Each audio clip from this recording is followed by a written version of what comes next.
Papanoorin natin ang introduction video ni Pamela Miligrito representing Alaminos, Pangasinan for Miss Pearl of the Orient Philippines 2025. Hi everyone, I am Pamela Tars Miligrito from Alaminos City, Pangasinan. Very Home fresh. Of the 100th Island. Yes, represent. Space in the crowd. I'm a voice with purpose, a woman of strength, and heart deeply rooted in her culture.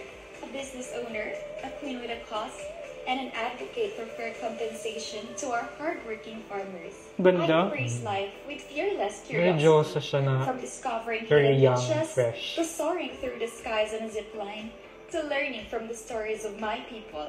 I believe that growth begins when we dare to explore, and true power is found in honoring where you come from. Rooted in heritage, rising with pride. Today, I invite you to witness the soul of my hometown, through its people, its flavors, and its stories. This is not just where I come from. This is who I am. Yes! Where you come from? Alaminos. What? I'm very proud naman ako sa tourism video nila. Actually, isa si Pamela sa mga gusto ko sanang manalo nung MHI this year. Kasi sobrang tangkad niya, sobrang diyosa, sobrang ganda, sobrang fresh, ganyan. Siguro siya yung tipong kung magiging straight ako.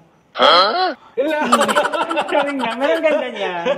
Ay, sobrang ganda niya talaga. It's very, napapanahon na, kumbaga, it's time na meron naman tayong representation from Alaminos, Pangasinan. Na maganda. Diba? Oy, grabe ka.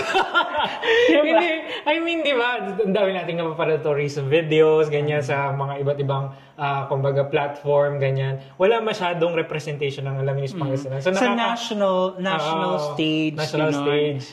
Pero yun nga, nakakatuwa, nakaka-happy, and yes, abangan natin ang magiging journey ni Pamela towards the, becoming one of the, siguro may makakapag-uwi ng corona from Miss Pearl of the Orient Philippines 2025.